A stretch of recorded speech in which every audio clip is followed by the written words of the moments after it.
Unraveling Unenthused, a dive into English vocabulary. Hello, language enthusiasts.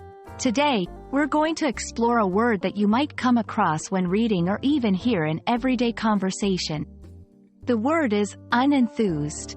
If you've ever felt less than excited about something, then this term might resonate with you.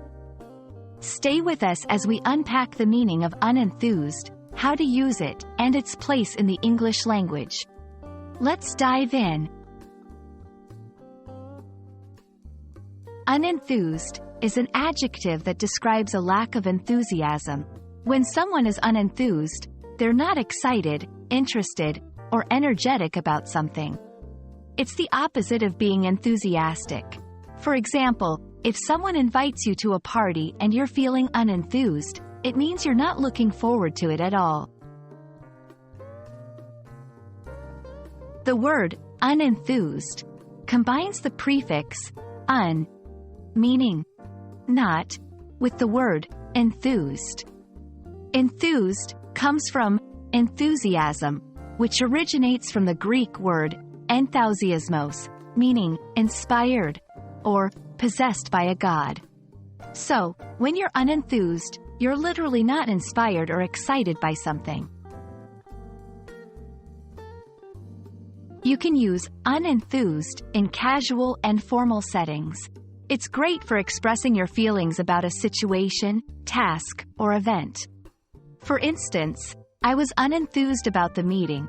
It didn't seem like it would be very productive.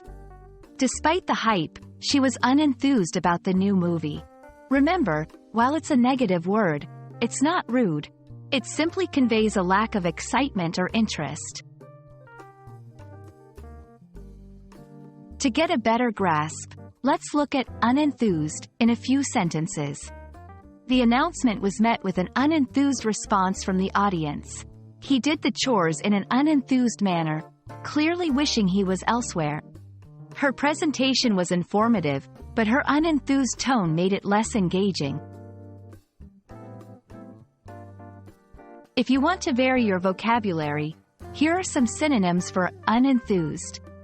Indifferent, apathetic, uninterested, unexcited, lackluster. Each word has its nuances, but they all communicate a similar lack of enthusiasm. Thank you for joining us as we explored the meaning of unenthused. It's a useful word that can help you describe your feelings accurately, especially when you're less than thrilled about something. We hope this video has been insightful and has added a new word to your English vocabulary. Keep practicing, stay curious, and until next time, keep finding joy in your language learning journey.